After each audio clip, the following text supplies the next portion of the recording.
हमने इससे पहले के लेक्चर्स में ये कवर किया कि किस सर्कुलेशन में, किस टेरिटरी में, किस सिंड्रोम के हिसाब से कैसी कैसी दिक्कत देखने को मिलेंगी। हमने दो टेरिटरी कवर कर ली थी, एमसीए और एसीए। नेक्स्ट टेरिटरी जो हमारे पास है वो है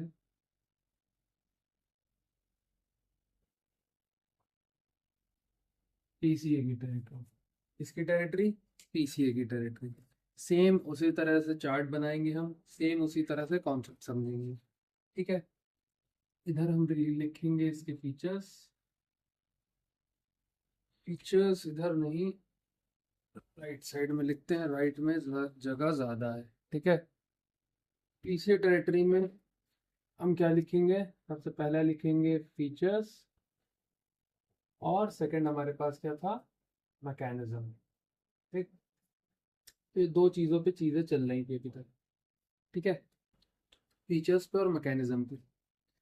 तो हमने ये समझा था कि मैकेनिज्म, अगर हमारा कोई गड़बड़ होता है स्ट्रोक की वजह से, तो किस मैकेनिज्म की वजह से क्या फीचर्स हमको किसी पेशेंट में देखने को मिलेंगे। तो अगर फॉर एग्जांपल किसी पेशेंट में ऑसिपिटल कॉर्टेक्स में स्ट्रोक है, तो उस पेशेंट में आपको क्या देखने को मिलेगा? होमोनिमस एनोपिया, हेमी एनोपिया देखने को मिलेगा। ठीक है, कॉन्ट्रालेटरल हेमी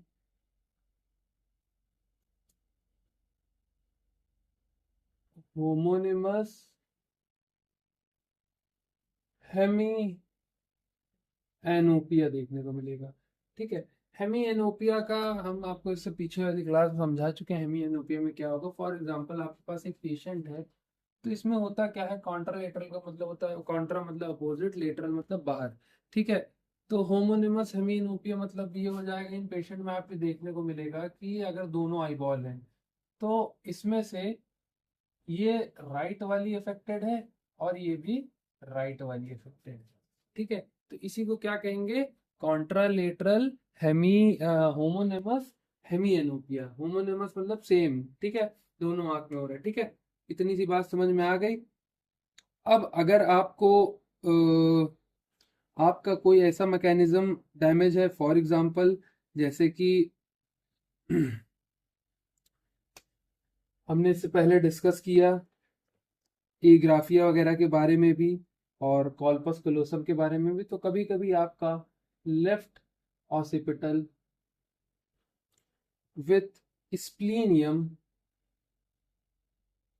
कॉर्पस कॉलसम, कभी कभी आपका ये पार्ट या ये मैकेनिज्म में स्ट्रोक पड़ने के कारण आपको इन पेशेंट में क्या चीजें देखने को मिलेगी?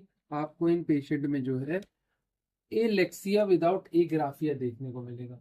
Alexia without without agraphia. ठीक है, इतनी सी बात समझ में आ गई। जब भी आपके पीसीए डायरेक्टरी में कोई भी स्ट्रोक पड़ेगा, तो उन पेशेंट में अगर आपको लेफ्ट ऑसिपिटल स्प्लीनम कॉर्पस कलोसम का इन्वॉल्वमेंट आ रहा है, तो आपको उस पेशेंट में difficulty in writing without difficulty in reading. ठीक है, एग्राफिया और एलेक्सिया का यही मतलब होता है। ठीक, अब हम बात करें, अगर हमारे सिर्फ लेफ्ट ऑसिपिटल में पड़े, ठीक है, किस में पड़े? सिर्फ लेफ्ट ऑसिपिटल में पड़े, तो हम लेफ्ट ऑसिपिटल में अगर हमारे पड़ता है, तो हमको और क्या देखने को मिलेगा? हमको इसमें कलर एनोपिया देखने को मिलेगा। क्या मिलेगा? कलर एनोपिया देखने को मिलेगा। ठीक है, कलर एनोपिया, एनोमिया देखने को मिलेगा। सॉरी, कलर एनोपिया नहीं, एनोमिया। ठीक है, कलर एनोमिया। नाम लेने में कलर्स के दिक्कत आने लगेगी इन पेशेंट को, सही से कलर का नाम नहीं बता पाएंगे। ठीक है, अगर आपके दोनों हॉस्पिटल लोब पे पड़ा है, इसमें पड़ा है, दोनों हॉस्पिटल लोब पे पड़ा है, बोथ ऑसिपिटल लोब में पड़ा है, तो इन पेशेंट में क्या दिक्कत देखने को आपको मिलेगी? इन पेशेंट में आपको बेसिकली जब भी बाईलेटरल पीसी होता है, दोनों साइड पोस्टीरियर कैरोटिड आर्टरी के स्ट्रोक पड़ता है, तो उस टाइम पे आपको कॉर्टिकल ब्लाइंडनेस देखने को मिलेगी। क्या मिलेगी? कॉर्टिकल ब्लाइंडनेस देखने को मिलेगी। कॉर्टिकल ब्लाइंडनेस देखने को मिलेगी। इतनी सी बात समझ में आ गई। अब इतनी सी बात हम लोग की सिंपल शॉर्टेड सी चल रही है, ठीक है। अब हमको ये समझना पड़ेगा कि पीसीए की टेरिटरी में, ये हमने पीसीए की जनरल टेरिटरी कवर अप कर ली है, ठीक है। क्या कर लिया है? पीसीए की जनरल टेरिटरी कवर अप कर लिया है। पर इसमें कुछ डीप पीसीए टेरिटरी होती हैं जो कि थैलेमिक ट्रैक्ट में पाई जाती हैं। किसमें पाई जाती हैं? थैलेमिक ट्रैक्ट में पाई जाती हैं।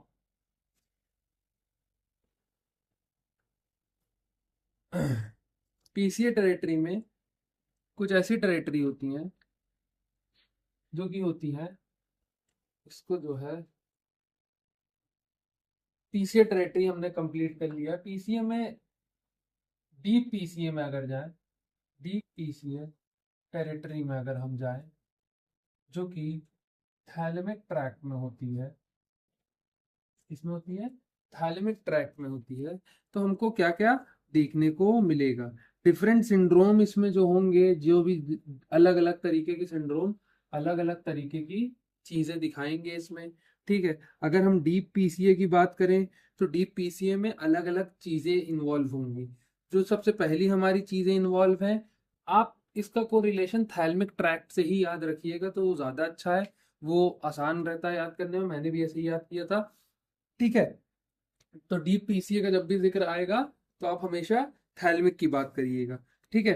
तो अगर हम इसमें बात करें कि क्या क्या कैसे इफेक्टेड होता है, तो थैलेमिक में वीपीएल नाम की एक चीज होती है। क्या होती है? वीपीएल, ठीक है। वीपीएल के आगे क्या लगा दिए? न्यूक्लियस, ठीक है। अब न्यूक्लियस के दो तीन वर्ड्स हैं तो ध्यान में रखिएगा उसको। तो हमारे पास जो वीपीएल है, वीपीएल न्यूक्लियस में क्या क्या इन्वॉल्व होगा ये समझ जाइए। वीपीएल में हमेशा जो है ये एक तरह का प्योर सेंसरी स्ट्रोक माना जाता है। ये आपके सेंसरी या सेंसेशन को खत्म कर देगा, ठीक है। और अक्सर करके क्या होता है, कॉन्ट्रालेटरल सेंसरी को भी इफेक्ट करता है, ठीक है। Opposite side of the sensory losses करता है, ठीक है। इसके सेंसरी लॉसेस आप मान सकते हैं हेमी सेंसरी लॉसेस होते हैं। क्या होते हैं? हेमी सेंसरी लॉस होता है। इतनी सी बात समझ में आ गई वीपीएल न्यूक्लियस के बारे में, ठीक है। सेकंड हमारे पास जो है वही सेम नाम का है ऑलमोस्ट। क्या है? V L nucleus.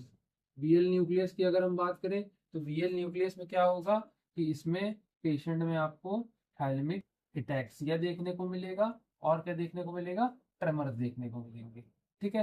क्लियर कट सी बात समझ में आई? एटैक्सिया और ट्रेमर्स मैं इससे पहले समझा चुका हूँ क्या होते हैं क्या नहीं होते हैं, ठीक है। उस पर डीप डाइव इनटू नहीं करेंगे वरना बहुत टाइम बर्बाद होगा, ठीक है।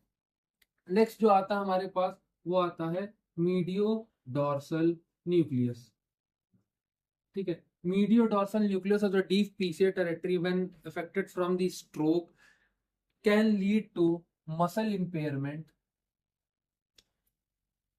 memory impairment,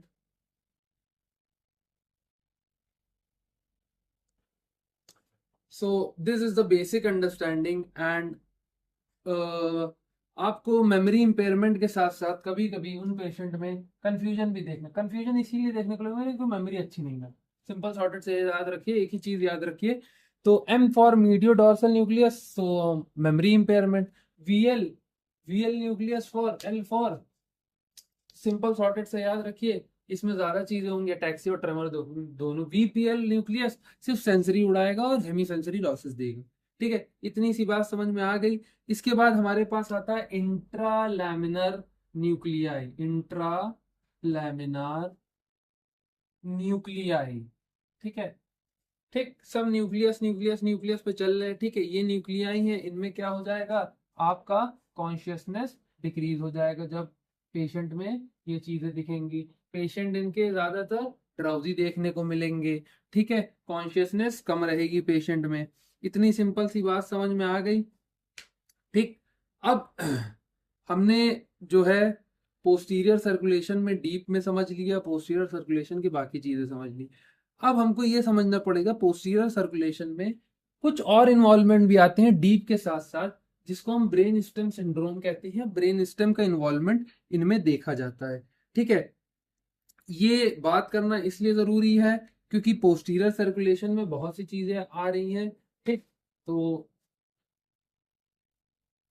पीसीए में ही चल रहा है ये सब चीजें, थोड़ा सा इस चीज को ध्यान रखिएगा। ठीक है, दूसरा टॉपिक नहीं है ये, एसीएमसीए हो चुका है, अब ये पीसीए ही चल रहा है। ठीक है, अब अगर हम पोस्टीरियर सर्कुलेशन की बात करें तो पोस्टीरियर सर्कुलेशन में हमारे कुछ ब्रेन स्टेम सिंड्रोम्स देखे जाएंगे। क्या देखे जाएंगे? ब्रेन स्टेम सिंड्रोम्स देखे जाएंगे। ब्रेन स्टेम स्टेम सिंड्रोम्स में कुछ सिंड्रोम्स के बारे में हम लोग पढ़ेंगे और कुछ सिंड्रोम्स के बारे में हम समझेंगे। ठीक है, इतनी क्लियर कट सी बात समझ में आ गई। कौन से सिंड्रोम हम पढ़ने आ रहे हैं? Brain stem syndrome. ठीक है, इसमें कई तरीके के सिंड्रोम और आएंगे। ठीक है, ब्रेन स्टेम का इन्वॉल्वमेंट और पीसीए की सर्कुलेशन का इन्वॉल्वमेंट इसमें भी है। ठीक है, तो सबसे पहला जो हमारे पास है वो, अगर सिंड्रोम के नाम की बात करें तो वो है lateral medullary syndrome. Lateral medullary syndrome के बारे में जान लीजिए, इसमें हमेशा पोस्टीरियो इंफीरियर सेरिब्रल आर्टरी का इन्वॉल्वमेंट होता है। ठीक है, पोस्टीरियो इंफीरियर सेरिब्रल आर्टरी का इन्वॉल्वमेंट होगा, इन्हीं में ऑक्यूल्यूजन देखने को मिलेगा। ठीक है, आपको कुछ चीजें इन पेशेंट में क्या क्या देखने को मिल सकती हैं जिनमें लेटरल मेडुलरी सिंड्रोम और पीका, मतलब पीका ही का इन्वॉल्वमेंट है। पीका के बारे में इसके पहले वाले लेक्चर में हम समझा चुके हैं। ठीक है, और ये is a part of a posterior circulation. So अगर हम इस पे समझे तो हमको इप्सी लेटरल साइड पे, पहले मैं लिख दे रहा हूं, इप्सी लेटरल साइड। ठीक, हाँ इप्सी लेटरल साइड, हाँ इप्सी लेटरल साइड। ठीक है, पहला हमारे पास आ गया इप्सी लेटरल साइड में हमको क्या देखने को मिलेगा, और कॉन्टर लेटरल में क्या देखने को मिलेगा?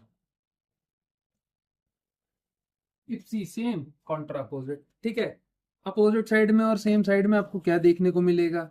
इप्सी लेटरल में सबसे पहले हमको ये देखने को मिलेगा, ये पेशेंट जो आएंगे वो फेशियल पेन की कंप्लेन करेंगे।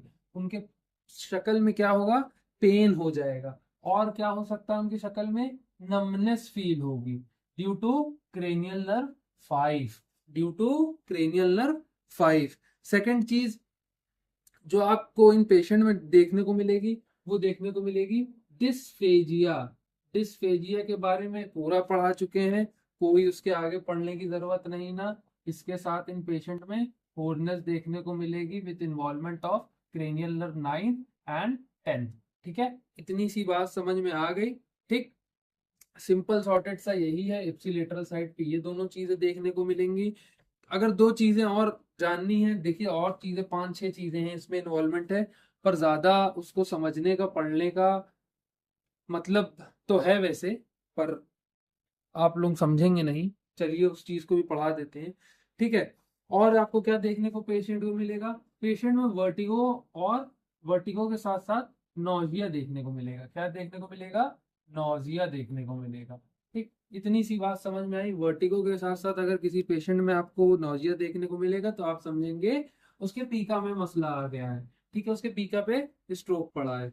और क्या देखने को मिलेगा आपको? लिम्ब एटैक्सिया देखने को मिलेगा, लिम्ब ये टैक्सिया देखने को मिलेगा।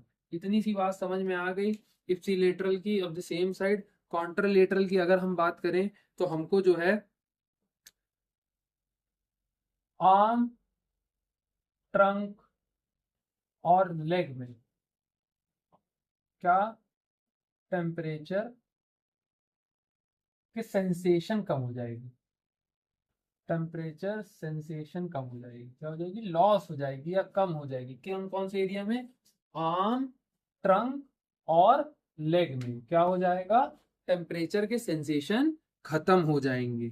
ठीक है, और ये खत्म होने के वजह से आप एक चीज और ये समझ सकते हैं, क्यों? क्योंकि ये सिंड्रोम जो है ऑलरेडी स्पाइनोथैलेमिक ट्रैक क्रॉस कर गया, तभी ये सेंसेशन इस पेशेंट में खत्म हो जाएंगी। इतनी सी बात समझ में आ गई कि नहीं आ गई? ठीक है, इतनी सी बात समझ में आ गई कि नहीं आ गई? अब पहला हमने लेटरल खत्म कर लिया, अब सेकंड हमारा इसी की तरह है जो कि है मीडियल मेडुलरी सिंड्रोम। कौन सा है? Medial medullary syndrome. Medial medullary syndrome हमेशा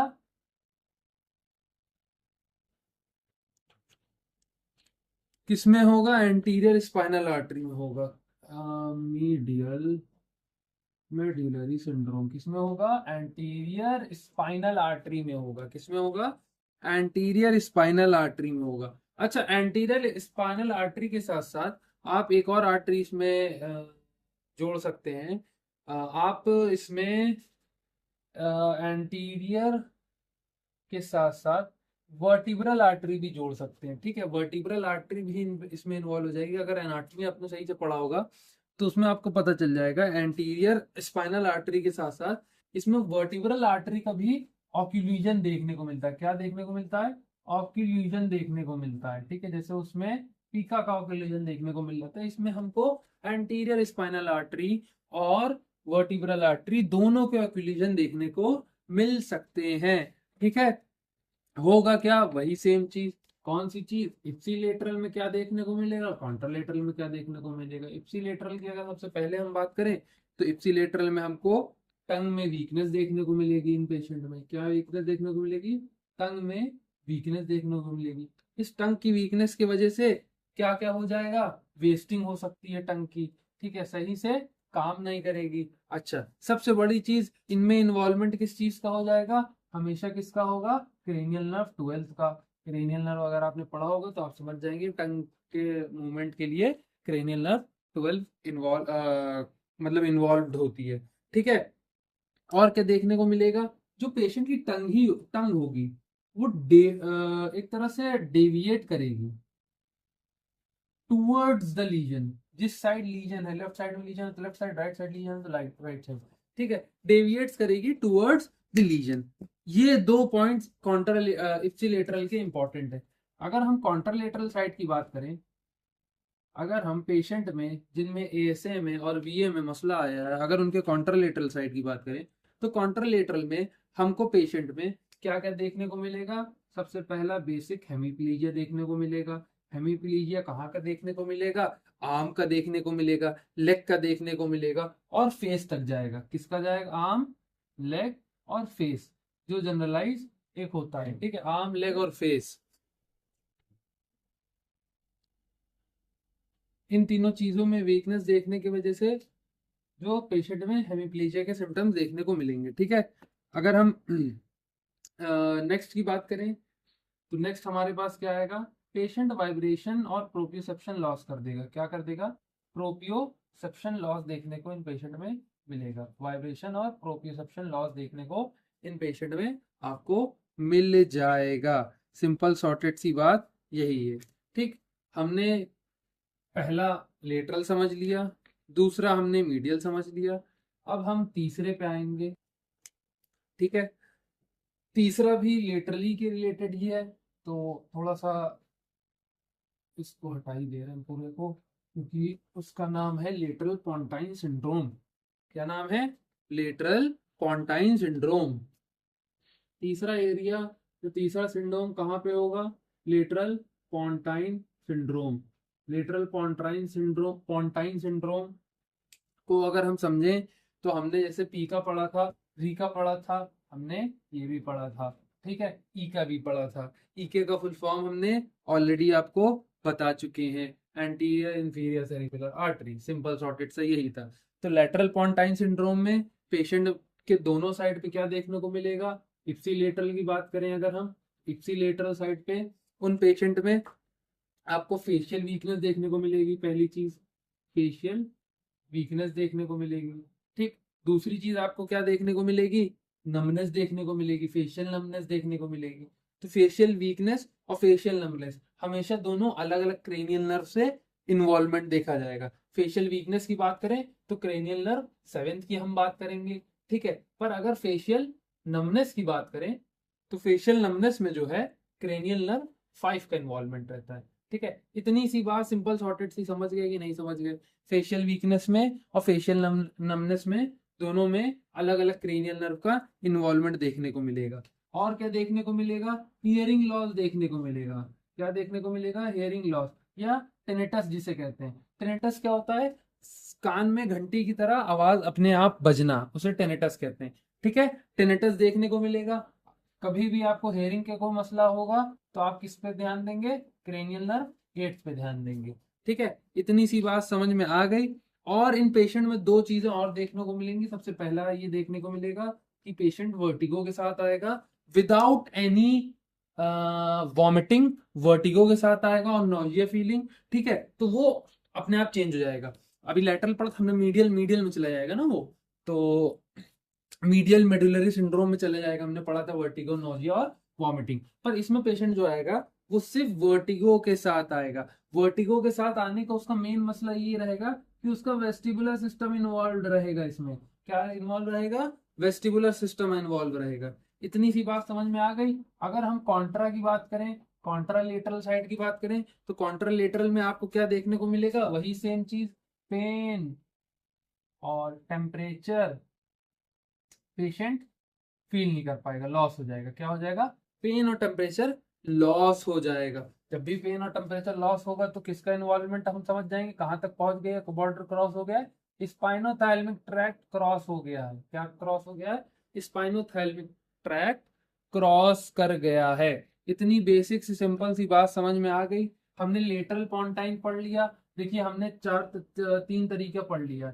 हमने लेटरल मेडुलरी सिंड्रोम पढ़ा, हमने मीडियल मेडुलरी सिंड्रोम पढ़ा, हमने लेटरल में ये जाना लेटरल में किसका इन्वॉल्वमेंट होता है, पीका का होता है।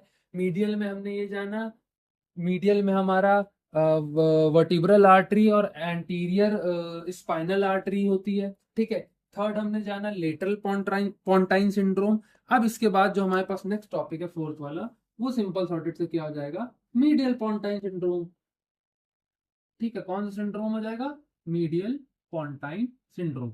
मीडियल पोंटाइन सिंड्रोम हमसे क्या कहता है? मीडियल पोंटाइन सिंड्रोम ये कहता है कि जब भी किसी पेशेंट में, रेड वाला कहाँ गया, हाँ, जब भी किसी पेशेंट में आपके पैरामीडियन बैसिलर में दिक्कत होगी, किसमें?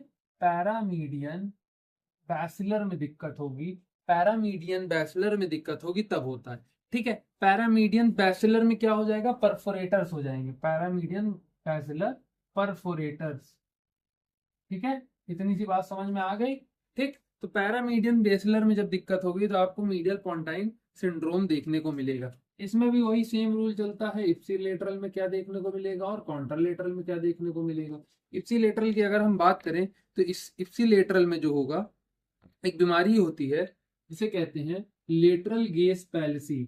लेटरल गेज पैलिसी, गेज घूरना, लेटरल बाहर के साइड, पैलिसी मतलब डिसऑर्डर। ठीक है, तो बाहर की तरफ घूरने के डिसऑर्डर को देखा जाएगा। ठीक है, इसमें आप जानते हैं ऑलरेडी किसका इन्वॉल्वमेंट हो जाएगा? क्रेनियल नर्व सिक्स का इन्वॉल्वमेंट आता है। ठीक है, अब हम नेक्स्ट की बात करें। नेक्स्ट चीज क्या देखने को मिल जाएगी कि इनकी जो आंखें होंगी वो लीजन जिस साइड है, राइट या लेफ्ट साइड, जो भी साइड है, उस साइड देख नहीं पाएंगे। Eyes can not move toward legion.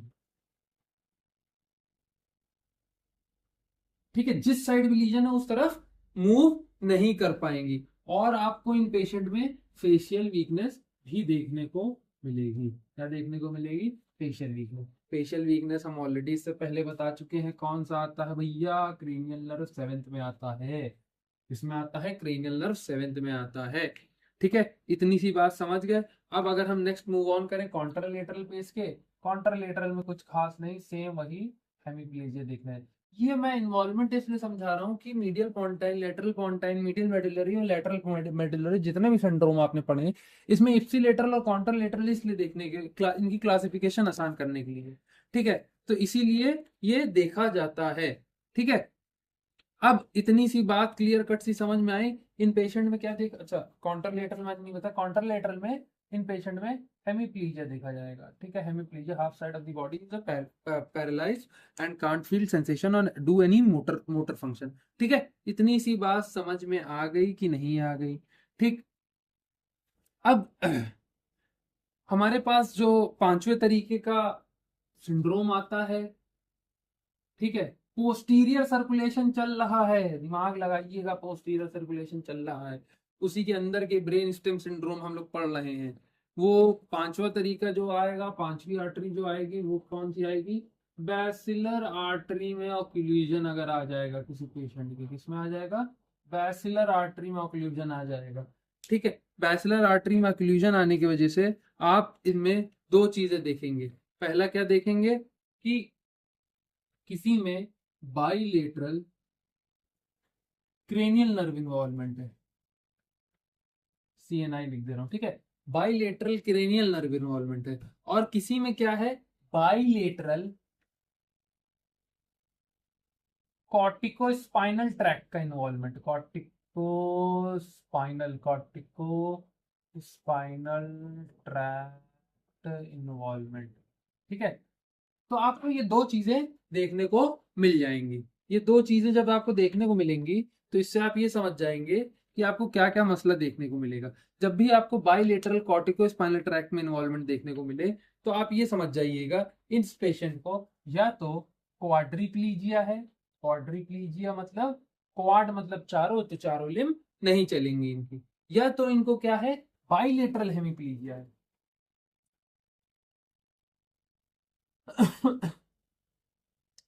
Bilateral hemiplegia. By मतलब होता है दो, लेटरल मतलब बाहर के, हेमी मतलब आधा। ठीक है, सिंपल सॉर्टेड सा यही है। नेक्स्ट पे चले, अगर हम ये जाने कि बाइलेटरल क्रेनियल नर्व अगर इन्वॉल्व हो रही है तो क्रेनियल नर्व कौन कौन सी हो जाएगी?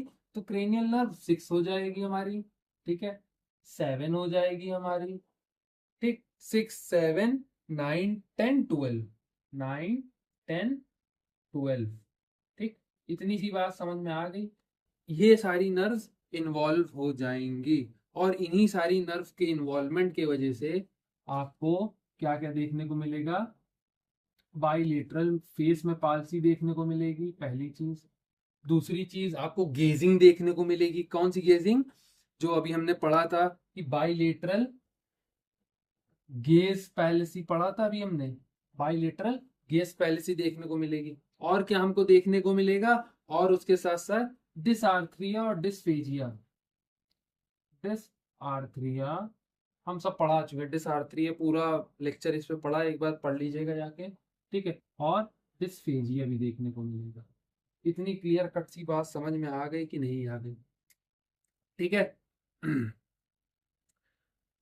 अब बैसिलर आर्टरी को ये समझिएगा, जब भी किसी की बैसिलर आर्टरी में ऑक्लूजन होगा तो इसको कहा जाता है most devastating involvement, most devastating syndrome कहा जाता है। मोस्ट डिवास्टेटिंग कहने का मसला इसलिए बनता है इसमें क्योंकि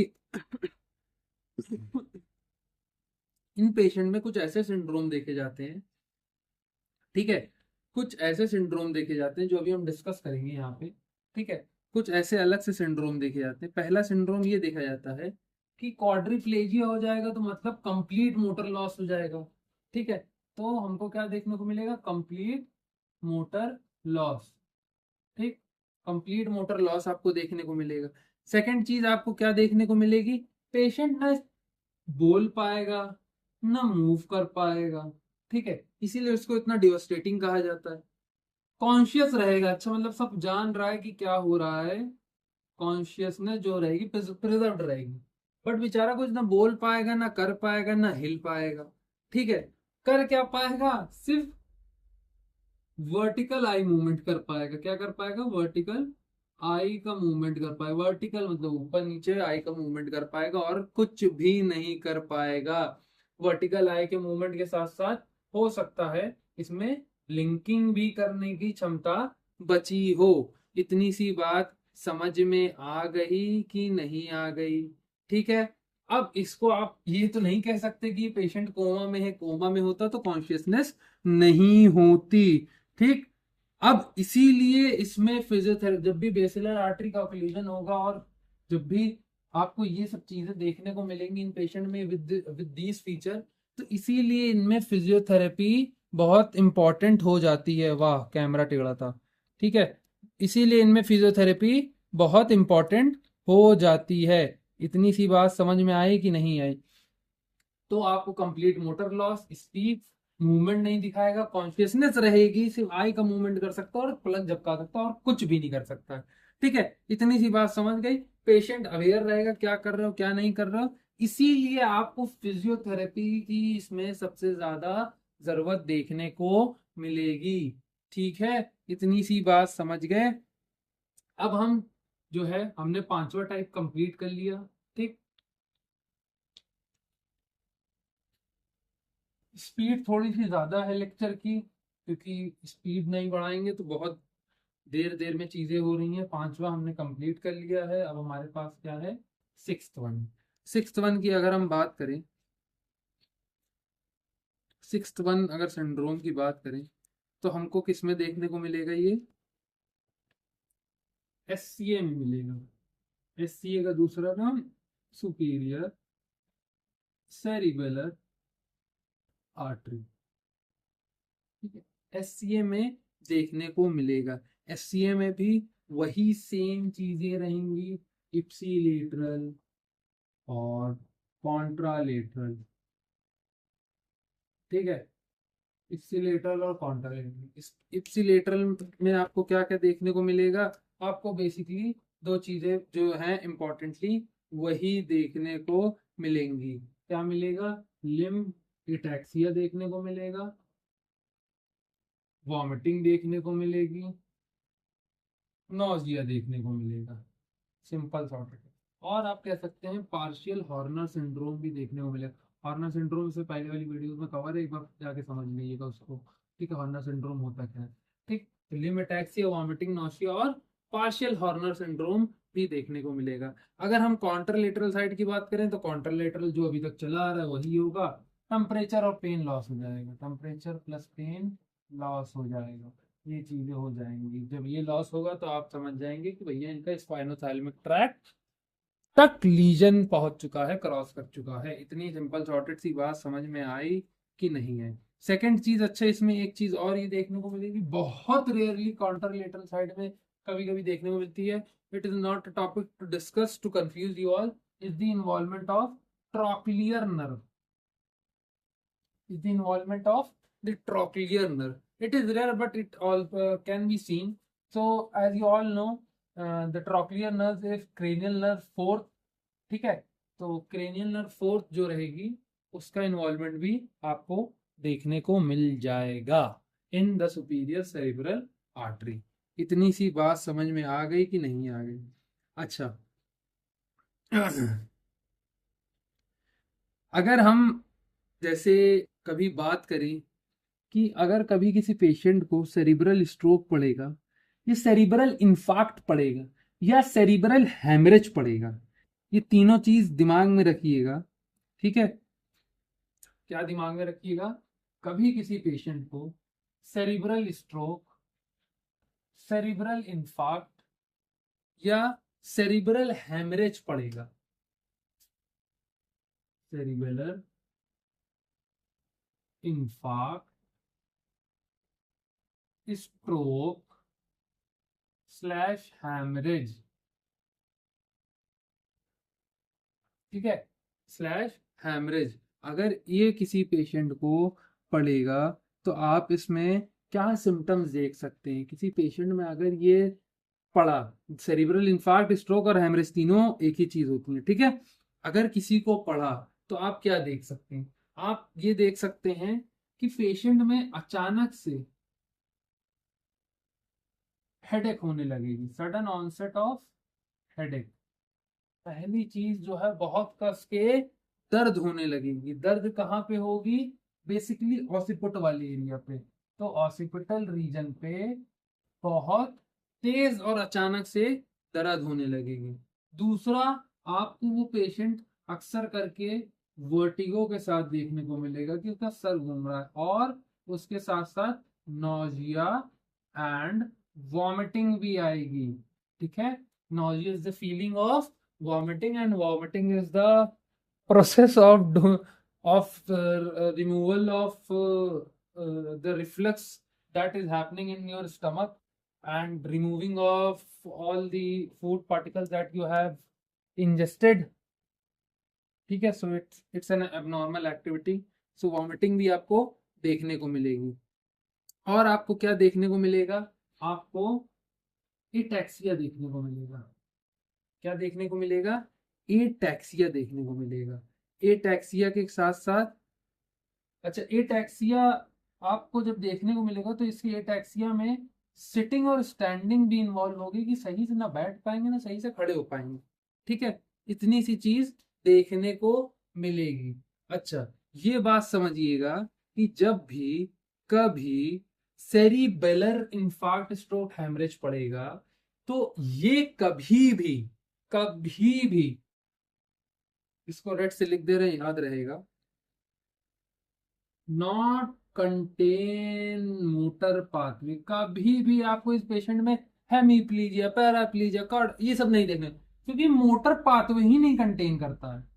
मोटर पाथवे ही नहीं कंटेन करता। इतनी सी क्लियर कट सी बात समझ जाइए कि जब भी इस किसी पेशेंट में सेरिब्रल इंफार्क्ट तुरंत पड़ा, तो उसके वो तुरंत ही आपको कोई भी ऐसा मोटर इन्वॉल्वमेंट देखने को नहीं मिलेगा। इतनी सी बात समझ जाइए। ठीक है, कितनी सिंपल सी सॉर्टेड सी बात समझ जाइए।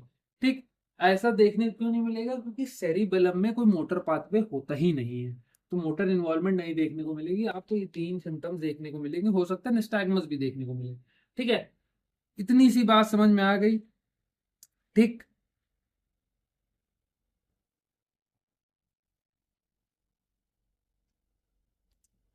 अब जो हमारे पास नेक्स्ट टाइप ऑफ सिंड्रोम है, ठीक है, यहां तक हम क्लियर कट सा अभी तक चल रहे हैं।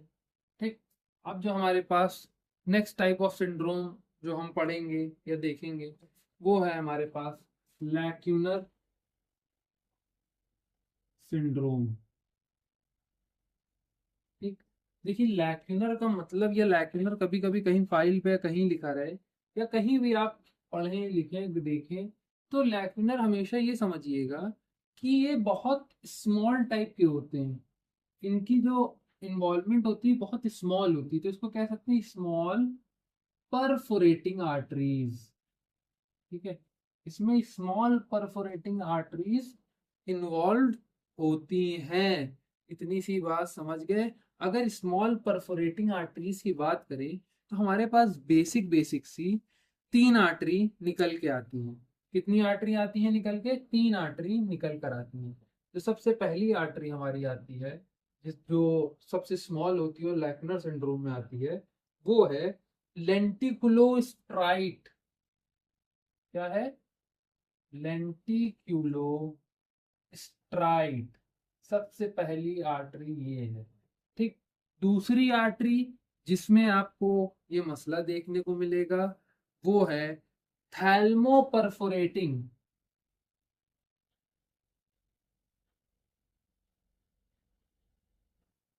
तीसरी आर्टरी जिसमें ये चीज देखने को मिलेगा, या जो परफोरेशन देखने को मिलेगा, वो कौन सी है? बैसिलर परफोरेट। ठीक है, इतनी सी बात समझ में आ गई। ये इतने स्मॉल होते हैं कि इनका साइज जो होता है 15 mm से कम होगा। क्या होगा? 15 mm से कम होता है। क्या हो जाएगा? 15 mm से कम हो जाएगा। इसमें पेशेंट में कोई भी तरह का एफेजिया नहीं देखने को मिलेगा। एफेजिया नहीं देखने को मिलेगा।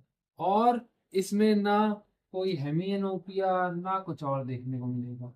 ठीक, क्या नहीं देखने को मिलेगा? हेमियनोपिया भी नहीं देखने को मिलेगा। नो हेमियनोपिया। ठीक है, इतनी सी बात समझ में आ गई।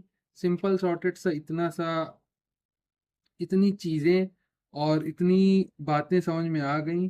अगर हम इसकी लोकेशन की बात करें, ठीक, तो लोकेशन भी हमने जान लिया है, कौन सी तीन आर्टरी ये कवर अप करती हैं, कौन सी परफोरेशन की वजह से होगा, लेंटिकुलर होगा, थैल्मो परफोरेटर होंगे, बैसिलर परफोरेटर्स होंगे। ठीक है, इतनी सी बात समझ में आ गई। अगर हम नेक्स्ट की बात करें, तो इसमें ये जानिएगा कि इनमें कुछ लोकेशन देखी जाएंगी। ठीक है, और बाकी क्लियर कट से लैक्यूनर सिंड्रोम इतना ही है। इससे ज़्यादा समझने की इसमें कुछ खास ज़रूरत है नहीं लैक्यूनर में। ठीक है, अगर हम नेक्स्ट की बात करें, तो नेक्स्ट हमारे पास जो टॉपिक आता है सिंड्रोम से हटा के, सिंड्रोम देखिए हमने कंप्लीट कर लिया है, ठीक है। नेक्स्ट टॉपिक हमारे पास, हमने ये पूरा कवर अप कर लिया है, लैकिनो syndrome and this and that and all of that, ठीक है। तो बीमारियों को थोड़ा सा डेप्थ में चल के समझना आसान तो नहीं है, पर मुश्किल भी नहीं है ज़्यादा, ठीक। हमने अब तक क्या क्या कंप्लीट किया एक बार रिवीजन करवा देते हैं। हमने क्लिनिकल सिंड्रोम में टेरिटरी के wise MCA, ACA, PCA, PCA के बाद हम डीप पीसीए में आए जिसको हमने थैलेमिक इन्फार्क्ट कहा। फिर उसके बाद हम जो है ब्रेन स्टेम सिंड्रोम समझने लगे। पोस्टीरियर सर्कुलेशन के ही ब्रेन स्टेम सिंड्रोम थे, जिसमें सबसे पहला हमारे पास लेटरल मेडुलरी था, दूसरा हमारे पास मीडियल मेडुलरी था, तीसरा हमारे पास लेटरल पोंटाइन था, चौथा हमारे पास मीडियल पोंटाइन था, पांचवा हमारे पास बैसिलर आर्टरी था जो सबसे डिवास्टेटिंग था, छठा हमारे पास एस सी ए सुपीरियर सेरिब्रल आर्टरी सिंड्रोम था। फिर हमने थोड़ा सा समझा कि सेरिब्रल इंफार्क्ट, फिर हमने समझा कि सेरिब्रल इंफार्क्ट कैसे होगा, साइंस क्या देखने को मिलेंगे और क्या साइंस नहीं देखने को मिलेंगे। उसके बाद हमने अपना लास्ट लैकिनर सिंड्रोम कंप्लीट करा, ठीक है। इतनी सी बात समझ में आ गई। अब नेक्स्ट चीज हम थोड़ा सा ये समझेंगे कि कभी कभी पेशेंट में स्ट्रोक जैसे कुछ सिम्टम्स आते हैं, ठीक है। स्ट्रोक जैसे सिम्टम्स आते हैं, दिक्कतें आती हैं, जिन्हें क्या कहते हैं, सीवीटी कहते हैं। क्या कहते हैं, सीवीटी। सीवीटी का सिंपल सा मसला ये है, इसमें आपके जो पेशेंट होगा उसमें थ्रोम्बोसिस हो जाएगा। कहाँ पे, सेरिब्रल वेन में या ड्यूरल वेन में, ठीक है। ड्यूरल वेन के साइनसेस, वीनस के साइनसेस में हो जाएगा, या तो सेरिब्रल वेन्स में आपके थ्रोम्बोसिस हो जाएगा, ठीक है। सीवीटी के फुल फॉर्म भी बात करें तो सिंपल सिंपल सा फुल फॉर्म है सेंट्रल वीनस थ्रोम्बोसिस, ठीक है। सेंट्रल वीनस थ्रोम्बोसिस, जो सेंट्रल वीनस थ्रोम्बोसिस होता है, ये एक ऐसी कंडीशन है जिसमें पेशेंट के सेरिब्रल वेन्स में, कहाँ का देखने को मिलेगा, सेरिब्रल वेन्स में, या तो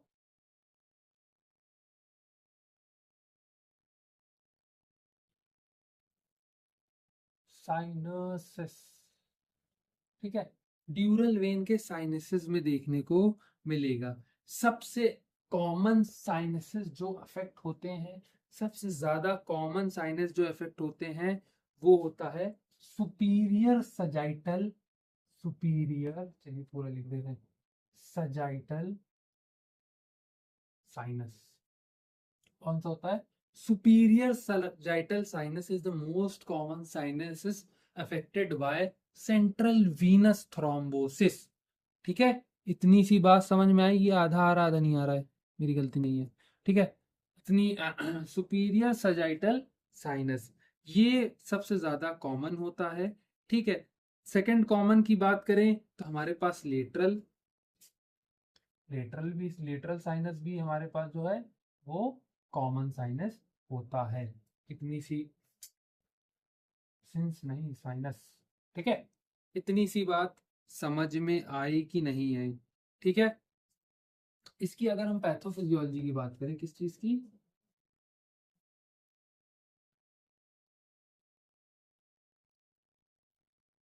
इसकी अगर हम पैथोफिजियोलॉजी की बात करें तो पैथोफिजियोलॉजी हमको ये बताती है कि ये हमेशा वीनस के ऑक्लूजन की वजह से होगा।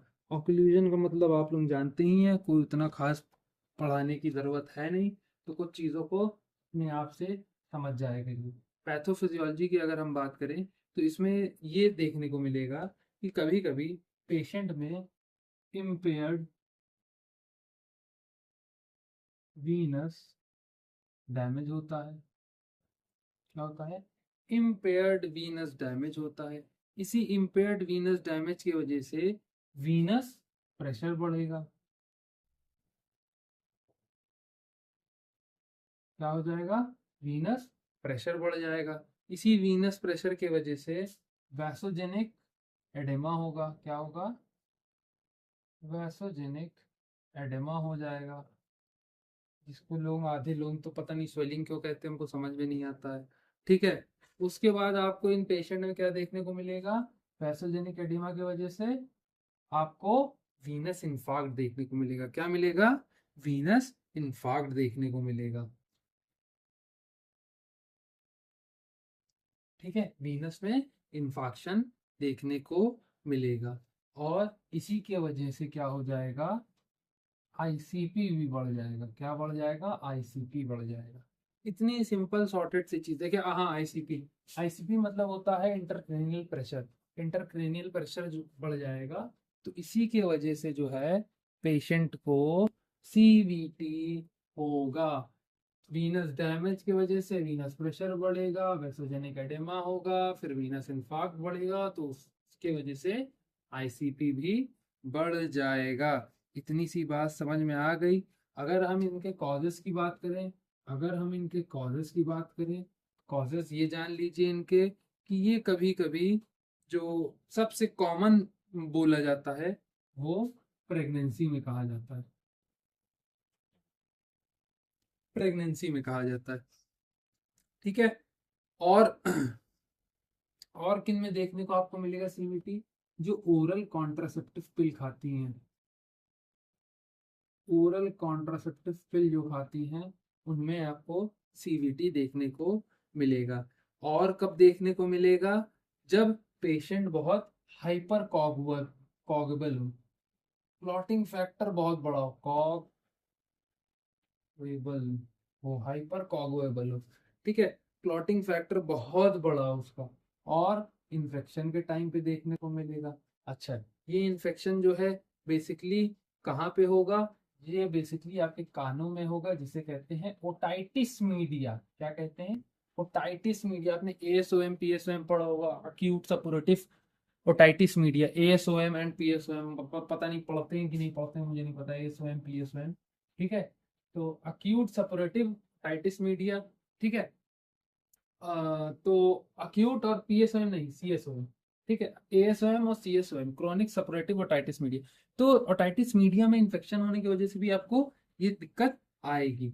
और कब आ सकती है ये दिक्कत? आप कैंसर के पेशेंट में भी देखने को मिल सकता है, कभी कभी इन्फ्लेमेटरी पेशेंट में भी देखने को मिल सकता है, जैसे आईबीडी के जो पेशेंट होते हैं। ठीक है, इंटेस्टाइनल बॉल सिंड्रोम के पेशेंट में भी सेंट्रल वीनस थ्रोम्बोसिस होने के चांसेस ज्यादा बढ़ जाते हैं। क्लिनिकल फीचर की अगर हम बात करें, हमने पैथोफिजियोलॉजी समझ लिया, हाँ, हमने कॉजेस समझ लिया, हमने कॉमन साइड भी समझ लिया।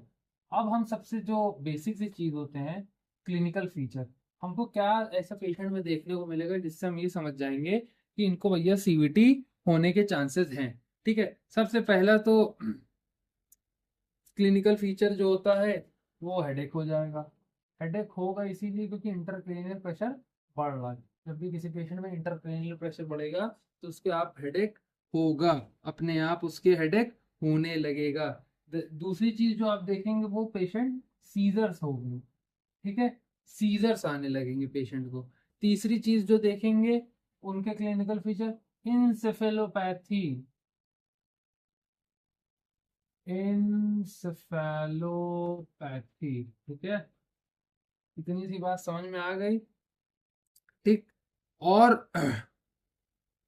कुछ अलग भी न्यूरोलॉजिकल डेफिसिट देखने को मिलेंगे, तो लिख सकते हैं हम लोग फोकल न्यूरोलॉजिकल डेफिसिट। ठीक है, ये चार चीजें जो है आपको देखने को मिलेंगी। इतनी सी बात समझ में आ गई।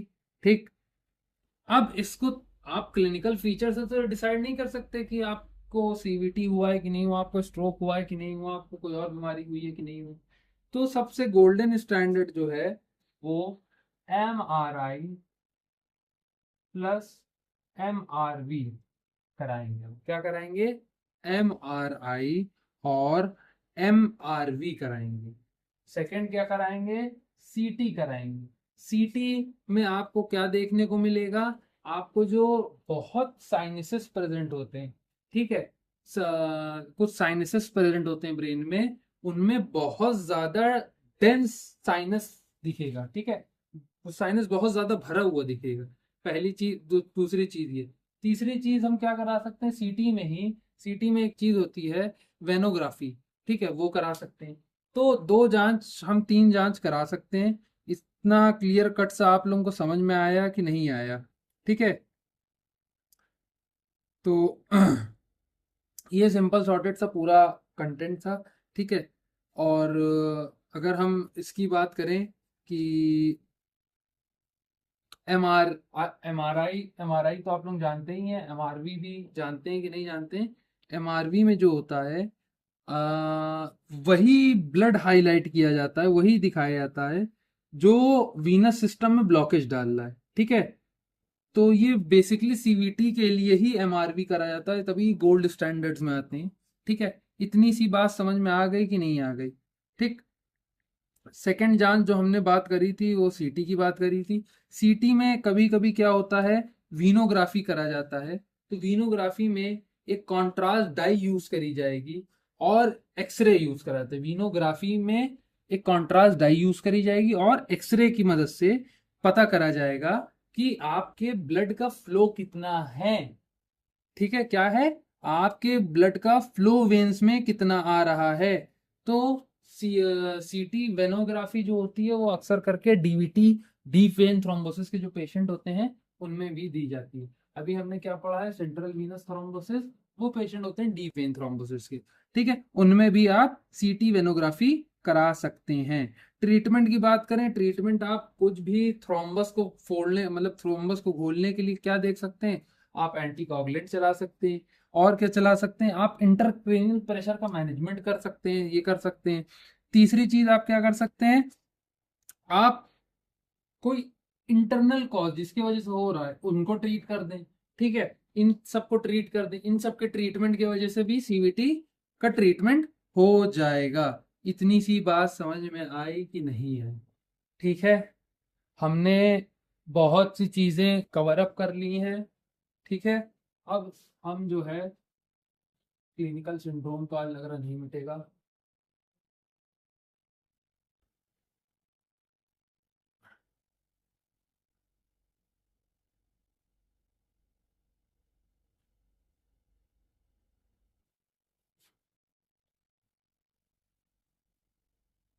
हमने इतनी चीजें कवर कर ली, हम सीवीटी समझ गए, हमने बाकी चीजें समझ गए। हम सीवीटी कैसे जांचेंगे, कैसे परखेंगे, क्या दे सकते हैं क्या नहीं दे सकते, सिंपल शॉर्टकट से समझ, काम भर का हो गया है। एडवांस लेवल तो नहीं है सीवीटी का, ठीक है। हमने ये समझा उनके रीजंस, प्रेगनेंसी, कॉन्ट्रासेप्टिव पिल्स, और भी बहुत सी चीजें थी इसमें, ठीक है, जिसकी वजह से पेशेंट को हो रहा था, जैसे कि कैंसर हो गया, इन्फ्लेमेशन हो गया, आईबीडी के केसेस हो गए, ठीक है। ट्रीटमेंट हमने समझा, डायग्नोसिस समझा, हमने डायग्नोस कैसे करेंगे कि भैया हमको यहीं पे, तो हम एमआरआई और एमआरवी जो है उनके गोल्ड गोल्ड स्टैंडर्ड माने जाते हैं for detecting the central Venus thrombosis. तो सेंट्रल वीनस थ्रोम्बोसिस के हमने दोनों गोल्ड स्टैंडर्ड यूज करे, एमआरआई में एमआरवी, जिसमें कि हमने वीनस का, वीनस साइनसेस में डेंस अगर वो ज्यादा प्रेजेंट होगा तो उससे हम समझ जाएंगे। सीटी में हमने वीनोग्राफी यूज करी, जिसमें कॉन्ट्रास्ट डाई डाल के आपके वीनस ब्लड का फ्लो देखा जाता है। और आपको हमने आपको ये बताया कि जब भी आप सीटी वीनोग्राफी कराएंगे तो सीटी वीनोग्राफी के पेशेंट में आप किन किन में करा सकते हैं, आप सीवीटी में और डीवीटी दोनों में करा सकते हैं। Central Venus thrombosis and deep vein thrombosis दोनों में करा सकते हैं। नेक्स्ट हमारा जो टॉपिक है, थोड़ा सा इंटरेस्टिंग टॉपिक है, वो क्या है, स्पाइनल कॉर्ड स्ट्रोक, ठीक है। थोड़ा सा इंटरेस्टिंग टॉपिक है स्ट्रोक के बारे में, स्पाइनल कॉर्ड स्ट्रोक, ठीक है। स्पाइनल कॉर्ड में इंफेक्शन होने की वजह से होगा, ठीक है। इसमें भी अपनी अपनी चीजें हैं, ठीक, और अपने अपने साइंस हैं, कुछ सिम्टम्स हैं, थोड़ा सा समझेंगे। सबसे कॉमन टाइप कौन सा होता है, स्पाइनल आर्टरी, क्योंकि ऑलरेडी हम लोग के ब्रेन टू वर्टिब्रा जाती है, स्पाइनल आर्टरी जाती है। तो सबसे कॉमन जो होती है, जो सबसे ज़्यादा कवर्ड अप आर्टरी होती है, ठीक, कौन सी होती है, एंटीरियर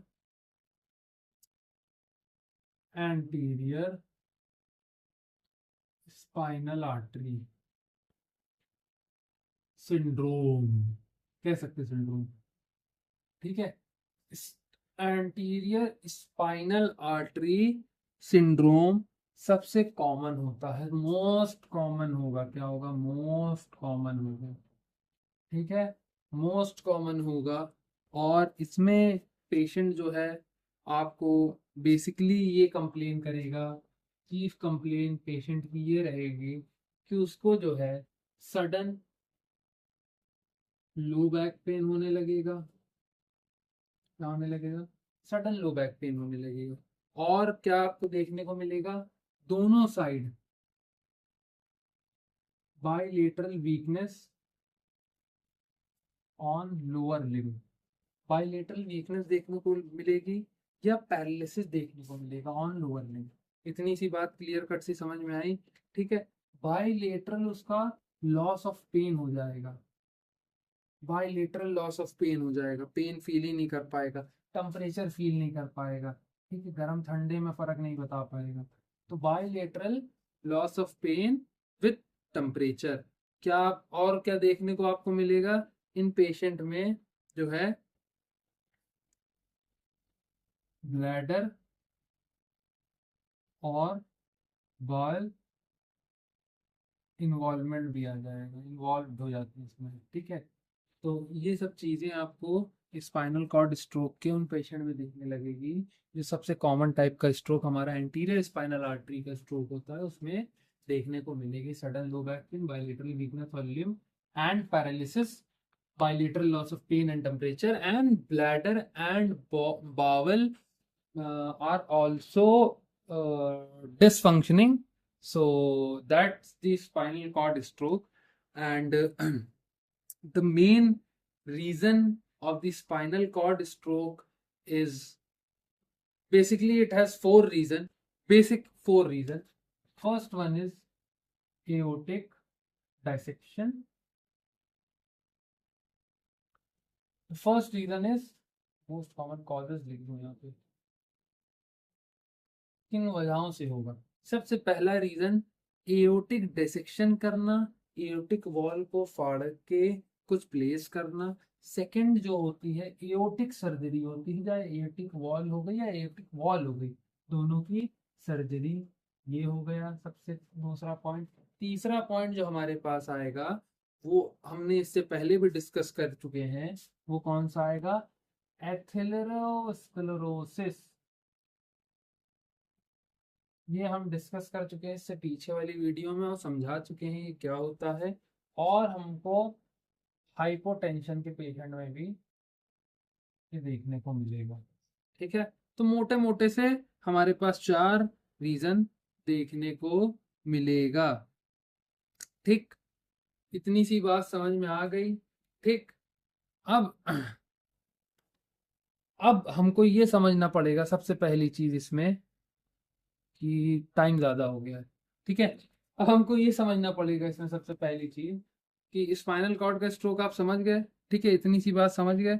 स्पाइनल कॉर्ड में, अच्छा मैंने सबसे कॉमन बता दिया, पर पोस्टीरियर में भी होता है, ऐसा नहीं होता, पर पोस्टीरियर बहुत रेयर होता है, बहुत रेयर केस होता है कि पोस्टीरियर स्पाइनल आर्टरी में आपको देखने को मिले। तो ये बहुत रेयर कंडीशन होती है इन पेशेंट में, जो है कुछ बची हुई चीज़ें होती हैं। फॉर एग्जाम्पल जैसे आपको इसमें जो है एंटीरियर में आपका वाइब्रेशन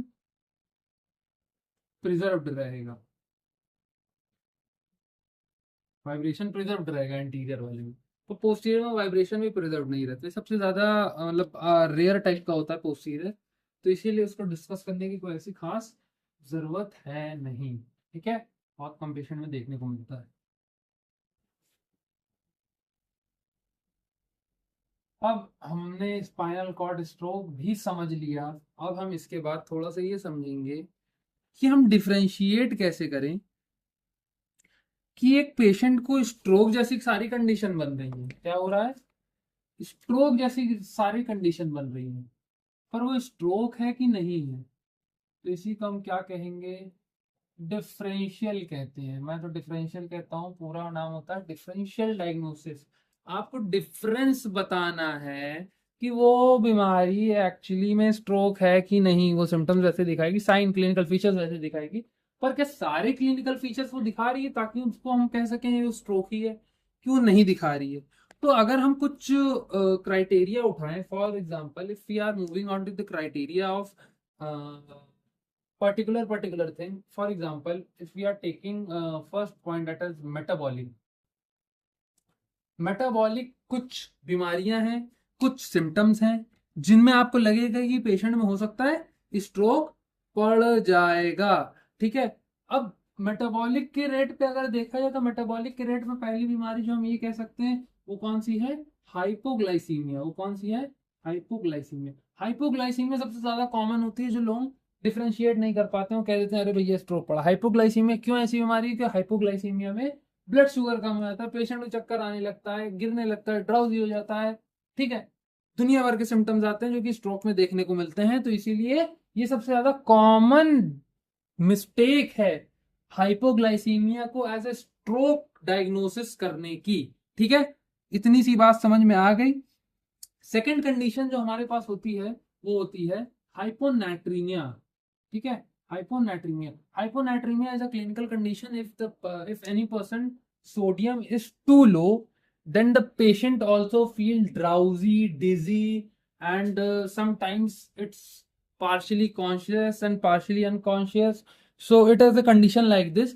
और हाइपोनाट्रीमिया आपको पता चलेगा हमेशा कौन सी जांच से, एबीजी से, आर्टीरियल ब्लड गैस की जांच होती है, उसमें आपको ये पता चल जाएगा कि बॉडी में या ब्लड में सोडियम कितना है, सोडियम की मात्रा ठीक है कि नहीं है। इतनी सी बात समझ में आ गई, ठीक है। हाइपो के साथ साथ हाइपर भी आप डाल सकते हैं, हाइपर नाइट्रीमिया, ठीक है। इसके भी पेशेंट वही सेम सिम्टम्स दिखाते हैं, ठीक है। तो ये डिफरेंशिएट करना थोड़ा सा मुश्किल हो जाता है। कभी कभी पेशेंट में क्या हो जाता है, कैल्शियम बहुत ज्यादा हो जाता है, हाइपर कैल्सीमिया हो जाता है, ठीक है। क्या हो जाएगा, हाइपर कैल्सीमिया हो जाएगा। अच्छा, हाइपर कैल्सीमिया एक ऐसी कंडीशन होती है जिसमें पेशेंट में जो है कैल्शियम का लेवल बढ़ जाता है। कैल्शियम का लेवल जब भी किसी पेशेंट में बढ़ेगा तो उस पेशेंट में आपको क्या देखने को मिलेगा, आपको ये देखने को मिलेगा कि वो पर्सन जो है वो बेसिकली, अच्छा इसकी मेन रीजन भी जानिए। रीजन ये होता है कैल्शियम बढ़ने का, या तो आपके बॉडी में स्टोन है, या कोई और डाइजेस्टिव प्रॉब्लम है, या कुछ और है, ठीक है। तो आप ये समझिए कि जब भी पेशेंट में कैल्शियम बढ़ेगा तो इसके वजह से पेशेंट में अक्सर करके जो है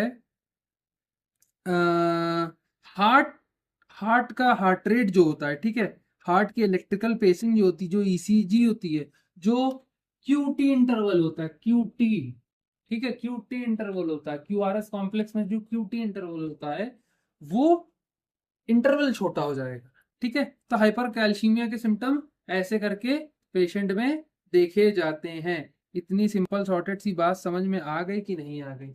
अगर हम सेकंड की बात करें या न्यूरोही में बात करें, स्ट्रक्चरल स्लैश न्यूरोलॉजिकल, न्यूरो नहीं ना, न्यूरोलॉजिकल है, ठीक है। स्ट्रक्चरल या न्यूरोलॉजिकल रीजंस की बात करें जो कि एज अ स्ट्रोक मिमिक करते हैं अपने आप को पर स्ट्रोक होते नहीं है, तो ये हमारे पास तीन चार होते हैं। पहला, brain tumour, brain abscess, subdural haematoma, haematoma, ठीक। क्लियर कट सी इतनी सी बात समझ गए, ठीक। इतनी चीजें देखने को मिलेंगी। और कभी कभी इन पेशेंट में वर्निक इंसेफेलोपैथी भी देखने को मिलती है, इंसेफेलोपैथी देखने को मिलेगी, तब भी आप कंफ्यूज हो जाएंगे इस पेशेंट को स्ट्रोक है या नहीं है। इतनी सी बात समझ में आ गई, ठीक। तो ये कुछ बीमारियां हैं जिनमें आपको स्ट्रक्चरल वाइज डायग्नोसिस बनाने में दिक्कत होगी।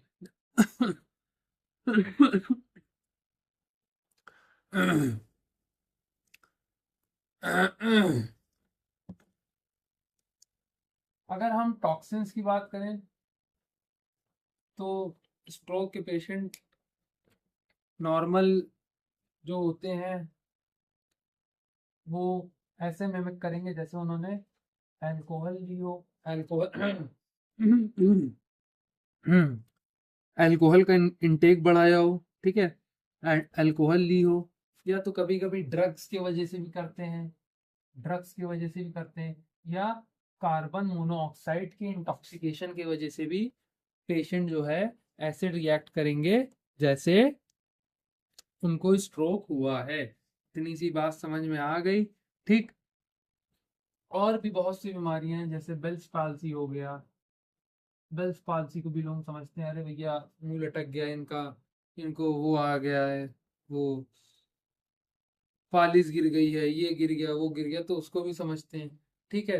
हेमीप्लेजिक माइग्रेन को भी समझते हैं कि एक साइड में जिन लोगों को माइग्रेन होता है तो उनको भी कभी कभी, इनको कभी नहीं हुआ रहता, जब अचानक से दर्द होता है तो वो जब जांच वांच कराते दुनिया भर की, अरे भैया कुछ नहीं है आपको माइग्रेन है। तो हेमीप्लेजिक माइग्रेन को भी लोग as a stroke differentially diagnose कर देते हैं।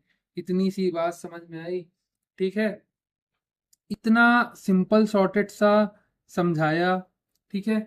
तो इसमें अगर आप डेप्थ चाहते हैं तो चलिए, अगर डेप्थ में, चलिए लंबी हो जाएगी कोई बात नहीं, चलिए थोड़ा डेप्थ समझते हैं कि इनको ऐसा क्यों कहा जाता है, उनको वैसा क्यों कहा जाता है, ठीक है। हम कुछ ही पॉइंट डिस्कस करेंगे जो कि इंपॉर्टेंट इंपॉर्टेंट हमको देखने को मिलते हैं सबसे ज्यादा, जो कि है हाइपोग्लाइसीमिया। हाइपोग्लाइसीमिया या हाइपरग्लाइसीमिया ऐसी कंडीशन होती है जिसमें फोकल डेफिसिट आपको देखने को मिलेगा, ठीक है। फोकल डेफिसिट के साथ साथ ये जो पेशेंट होते हैं इनमें इशेमिक डैमेज भी कभी कभी देखने को मिलता है due to lack of glucose in the body, और इसी की वजह से patient coma, seizures, altered sensorium, altered consciousness के साथ आपके पास आएंगे, हेमीप्लेजिया के साथ आएंगे, बोल नहीं पाएंगे, फेजिया के साथ आएंगे। तो ये मसला देखने को मिलेगा। इतनी सी बात समझ में आ गई, ठीक।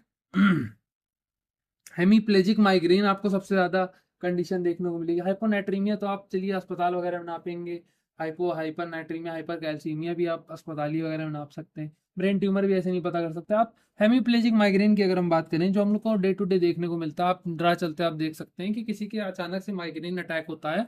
अगर वो फर्स्ट टाइम अटैक होता है तो उसको लगेगा अरे यार पता नहीं क्या हो गया, बड़ा सर दर्द हो रहा है, बड़ा सर दर्द हो रहा है, ठीक है। उसको बोलने में दिक्कत आएगी, बहुत सर दर्द होगा, ठीक है। और एक साइड वीकनेस लगने लगेगी, कभी कभी सेंसरी लॉस भी हो जाता है, ठीक है। तो इस टाइप में भी अक्सर करके पेशेंट जो है वो स्ट्रोक के रीजन दिखाएंगे, ठीक है।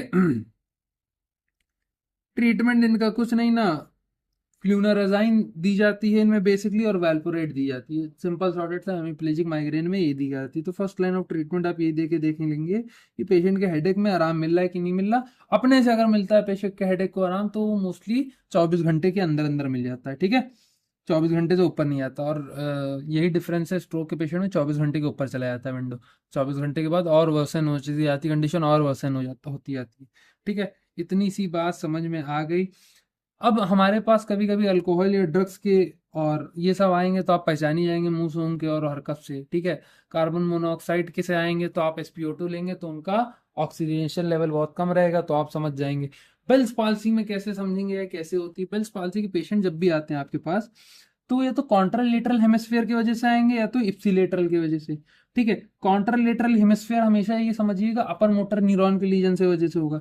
इसमें लोअर फेस में वीकनेस होगी, किसमें वीकनेस होगी, लोअर फेस में वीकनेस होगी। और जो है जो आपका एक तरह से रिंकल बनता है फोरहेड पे, जब आप भाव चढ़ाते तो रिंकल बनता है, तो रिंकल बनेगा पर हेमीप्लेजिया के साथ आएगा, ठीक है। किसके साथ आएगा, हेमीप्लेजिया के साथ आएगा। हाफ जो है फेस में मसला आने लगेगा। अगर लोअर मोटर न्यूरॉन का लीजन और इप्सिलेटरल हेमिस्फीयर इंक्लूड है जिसमें कि क्रेनियल नर्व 7 भी आ जाएगी, पूरे फेस में वीकनेस रहेगी, फोरहेड इसमें इन्वॉल्व रहेगा, पेशेंट आंख बंद नहीं कर पाएगा, हेमीप्लेजिया नहीं देखने को मिलेगा क्योंकि कंप्लीट इन्वॉल्वमेंट है। और कभी कभी पेशेंट में लॉस ऑफ टेस्ट देखने को मिल जाएगा। इतनी सी बात बेल्स पाल्सी की समझ में आई। तो हमने कुछ बेसिक बेसिक मोटे मोटे रीजन समझ लिए जो डिफरेंशिएट करते हैं from stroke to any other diseases such as hyper, हमने अभी पढ़ा हाइपोग्लाइसीमिया के बारे में, हमने पढ़ा बेल्स के, हमने पढ़ा हेमिप्लेजिक माइग्रेन के बारे में। तो हमको ये क्लियर कट हो गया कि कौन से कैसे होते हैं और किसकी वजह से क्या होगा। ठीक है, अब हम नेक्स्ट में स्ट्रोक के साथ साथ कुछ कंडीशन ऐसी समझेंगे। फॉर एग्जाम्पल ये समझिएगा, किसी पेशेंट को स्ट्रोक पड़ा तो उस पेशेंट को हो सकता है एक ही बीमारी ना हो सकता है उसको स्ट्रोक के साथ साथ हाइपरटेंशन भी हो, हाइपरटेंशन की वजह से भी पड़ा हो। ठीक है, हो सकता है उसको डायबिटीज हो सकता है वो एएफ का पेशेंट हो, आर्टीरियल फिब्रिलेशन का पेशेंट हो सकता है कोई हार्ट की बीमारी का पेशेंट हो, कभी कभी रीनल डिजीज के साथ भी पेशेंट आपके साथ आते हैं कि क्रॉनिक किडनी डिजीज है, उसमें इनको स्ट्रोक पड़ा है, तो उसमें कैसे चीजें मैनेज करेंगे, कैसे देखेंगे, क्या समझेंगे। ठीक है, और कभी कभी जो है प्रेगनेंसी में पेशेंट्स को स्ट्रोक पड़ जाता है, जिसे हम क्या कहते हैं, ई क्लैम्सिया कहते हैं या प्री क्लैम्सिया कहते हैं।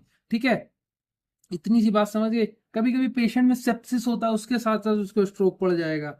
ड्रग्स कोई है, ड्रग्स के साथ है, ठीक है, तो ड्रग्स की वजह से कुछ ड्रग्स ऐसी होती हैं जैसे कि कोकेन हो गई, ठीक है, एम्फेटामाइंस हो गए, हाँ एम्फेटामाइंस ही होता, हाँ रुको, हाँ एम्फेटामाइंस होती हैं, ठीक है, मेटा एम्फेटामाइंस होती हैं, दोनों ये दोनों ड्रग्स जो होती हैं, इन दोनों ड्रग्स के कंजम्पशन से कुछ, और ओरल कॉन्ट्रासेप्टिव पिल की वजह से आई पिल हो गई, ठीक है, कुछ एंटीकॉगुलेंट, जिनमें एंटीकॉगुलेंट में हमेशा ये ध्यान में रखिएगा, हमेशा वार्फरिन आता है, हेपेरिन आता है, ठीक है, कुछ एनसेड्स हो गए, ठीक है, कुछ ट्रिप्टेन्स हो गए, ट्रिप्टेन्स क्या होते हैं जो माइग्रेन में यूज आते हैं, ठीक है, अल्कोहल अब्यूज हो गया। तो ये सब पेशेंट में कैसा क्या मसला, क्या कैसे हम देखेंगे, बहुत अल्कोहल पीने वाला पेशेंट है, स्ट्रोक के साथ चलाया, तो हम क्या कैसे समझाएंगे।